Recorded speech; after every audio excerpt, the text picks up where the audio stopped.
Hello everyone. तो जैसा कि हमने लास्ट एपिसोड में देखा था कि सांग बोलती है यूफेई ना सिर्फ फेमस डॉक्टर है, साथ ही मेरे होम टाउन में इसका एक टाइटल भी है, गॉड। अब आगे उसकी बातें सुनकर एक एल्डर सोचने लगते हैं, तो क्या डॉक्टर ये हमारे इंटेंशंस पहले से ही जानते हैं? तो सांग यूफेई से बोलती है सारे एनिमीज को मार दो। तो वो एल्डर बोलते हैं डॉक्टर ये की स्ट्रेंथ 15 गॉड्स के बराबर है, तो हम इन्हें ऑफेंड करने की हिम्मत भी कैसे कर सकते हैं। और सारे एल्डर सर झुकाते हुए बोलते हैं सही कहा। तो सेकंड एल्डर यूफेई से बोलते हैं चलिए पहले इस साइकेडलिक फॉरेस्ट से बाहर निकलते हैं। तो यूफेई बोलता है ये रहा एंटीडोट, पहले आप इसे ले लीजिए। तो वो उसे थैंक यू बोलते हैं और उस पिल्स को खाते हैं, जिसे खाकर शाओशान बोलता है कितना पावरफुल पोशन है, मुझे काफ़ी रिफ्रेश फील हो रहा है और मेरी स्ट्रेंथ में वापस आ गई है। उसकी बातें सुनकर एल्डर्स भी उस पिल्स को खाते हैं और बोलते हैं ये किस तरह का पोशन था, इतना अच्छा। तो यूफेई वहाँ से जाते हुए बोलता है पहले हमें यहाँ से निकलना चाहिए। तो सब लोग उसके पीछे जाने लगते हैं। नेक्स्ट सीन में हम गोंगशन और उसके आदमियों को फॉरेस्ट के अंदर जाते हुए देखते हैं, जहाँ उसका आदमी उसे बताता है कि अभी यहाँ एक वॉर हुआ था, ज़रूर 6 एल्डर्स ने डॉक्टर ये का काम तमाम कर दिया होगा। तभी आगे उन्हें कुछ डेड बॉडीज दिखती है, जिसे देख उसका आदमी चौंक कर बोलता है ये तो चोंगशन के 6 एल्डर्स है। जिसके पास जाकर गोंगशन बोलता है ये सब पूरी तरह से घायल होकर खुद ही जहर खा लिए हैं। तो उसका आदमी बोलता है इनके चारों तरफ आइस क्रिस्टल है, इन्हें ज़रूर एयर में फ्रीज किया गया होगा और तब मारा गया होगा। तो गोंगशन बोलता है एयर में फ्रीज, और साथ ही वो वहाँ काफ़ी सारे स्मॉल स्नेक को देख बोलता है यहाँ की सिचुएशन देखो, 6 एल्डर्स ज़रूर इन इंसेक्ट के कारण स्पेल्ड हुए होंगे, पर वो सडनली एयर में फ्रीज कैसे हो सकते हैं। तो उसका एक आदमी बोलता है कहीं ऐसा तो नहीं किसी ने ज़बरदस्ती इन्हें अटैक करने पर मजबूर किया हो और तभी अच्छा मौका देख इन्हें एयर में फ्रीज कर दिया होगा, साथ ही इन्हें थंडर बोल्ट भी दिया गया है। तो गोंगशन बोलता है अगर ऐसी बात है तो उनसे डील करना इतना आसान नहीं, और उनसे पूछता है तुमने बॉस चोंगशन को क्यों नहीं देखा, और चारों तरफ देखने लगता है।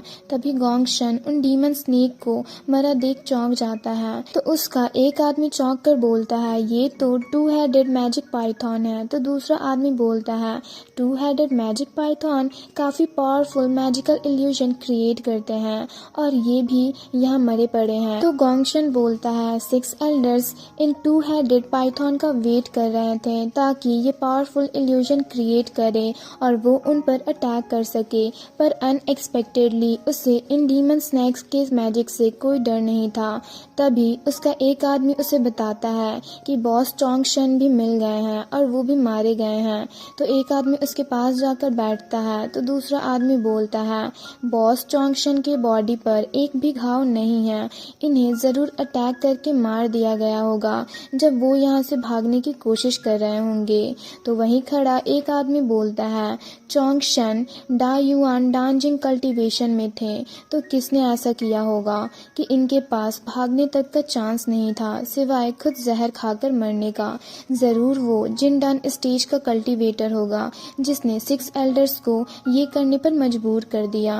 तो वो आदमी बोलता है डॉक्टर ये इतना पावरफुल कैसे हो सकते हैं। तो गोंगशन बोलता है लगता है हमने डॉक्टर ये को अंडर एस्टिमेट कर दिया।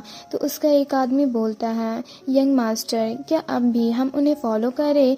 तो उसका दूसरा आदमी बोलता है 6 एल्डर्स एक्सपोज्ड हो गए हैं, इसलिए मुझे लगता है डॉक्टर ये ने गेस कर लिया होगा कि इसके पीछे हमारा हाथ है। तो गोंगशन बोलता है डॉक्टर ये की स्ट्रेंथ जिन डांजिंग यूए की कंपैरेबल है, जो कि हमारे बस की बात नहीं, और अपने आदमियों को वापस जाने को बोलता है। तो वो बोलते हैं ठीक है। नेक्स्ट सीन में हम देखते हैं यूफेई और बाकी सब आग जलाकर एक जगह पर बैठे होते हैं, और वहीं हम उन एल्डर्स को कल्टीवेट करते हुए भी देखते हैं, जहां मिस फेंग बोलती है उन एल्डर्स के बॉडी से पॉइजन का असर क्यों नहीं खत्म हुआ जबकि उन्होंने पिल्स भी खा लिया था।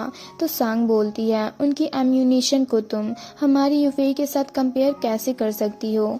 तो लीजीफान खड़ा होकर यूफेई से बोलता है आपकी मेडिकल स्किल तो सुपर्ब है, क्या आप मुझे अपना डिसिपल एक्सेप्ट करेंगे। तो यूफेई चौंक कर बोलता है डिसिपल, तो ली जिफान बोलता है मैं मेडिसिन के साथ बहुत ऑब्सेस्ड हूँ और एक आप ही हो जो मेडिसिन के बारे में डीपली जानते हो, तो प्लीज़ मुझे एज अ डिसिपल एक्सेप्ट कर लीजिए। और जैसे ही नीचे बैठने वाला होता है तो यूफेई अपनी मैजिकल पावर से उसे रोक कर बोलता है मेरा डिसिपल एक्सेप्ट करने का अभी कोई प्लान नहीं है। तो ली जिफान बोलता है सर मैं सच में आपको अपना टीचर बनाना चाहता हूँ। तो सांग मुस्कुराते हुए बोलती है तुम काफ़ी अच्छा सोच लेते हो।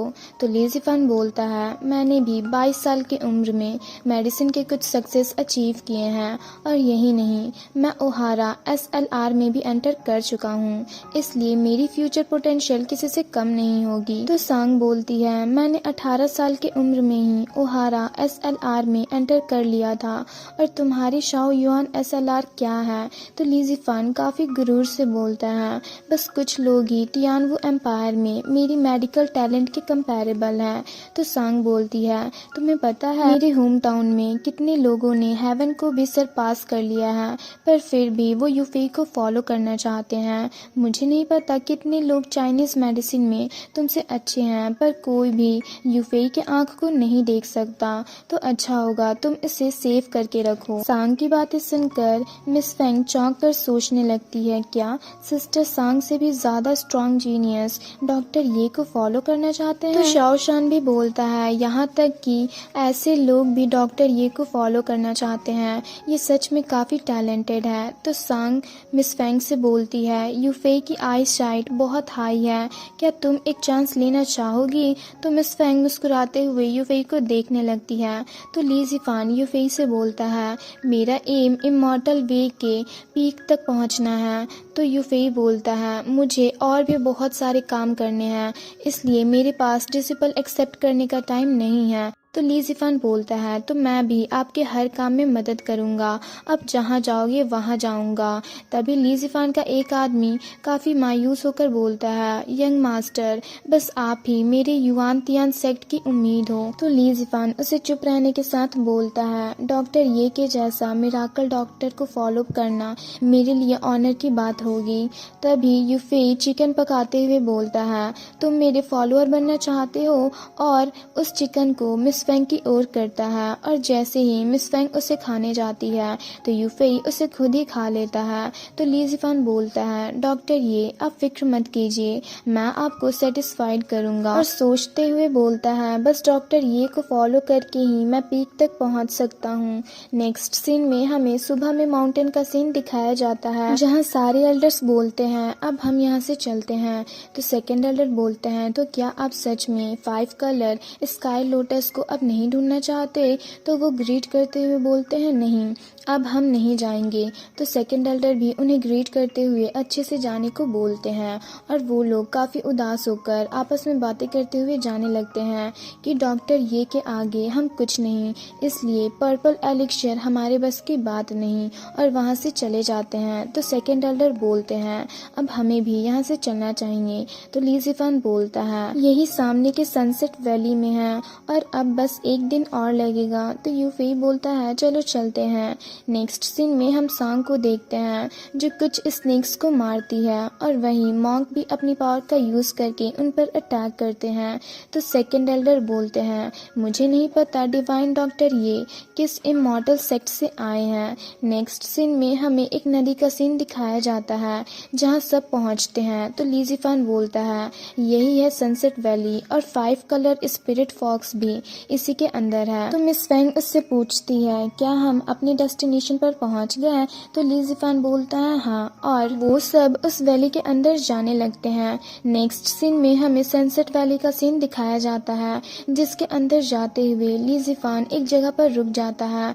तो सेकंड एल्डर उससे पूछते हैं आप क्यों रुक गए। तभी वहाँ यूफेई भी आता है जो रुकता है और अपनी डिवाइन आईज से देखता है। तो उस वैली में हर जगह फॉर्मेशंस सेट किए होते होते हैं, जिसे देखने के बाद यूफेई अपनी आंखें खोलकर बोलता है, लोगों ने यहाँ हर जगह फॉर्मेशन सेट किए हैं। तो सेकंड एल्डर चौंक कर बोलते हैं, फॉर्मेशन, पर मैंने ये नोटिस क्यों नहीं किया। तो ली ज़िफ़ान बोलता है, डॉक्टर ये ने अपने डिवाइन आइज से देखा है, तो यहाँ ज़रूर फॉर्मेशन सेट किया गया है। और यहाँ पर ये एपिसोड एंड हो जाता है। आई होप आपको ये एक्सप्लेनेशन वीडियो अच्छी लगी। अगर आपको ये एक्सप्लेनेशन वीडियो अच्छी लगी तो लाइक कर दें, और चैनल पे नए हैं तो चैनल को सब्सक्राइब करना ना भूलें, और कमेंट करके हमें ज़रूर बताएं। And thanks for watching.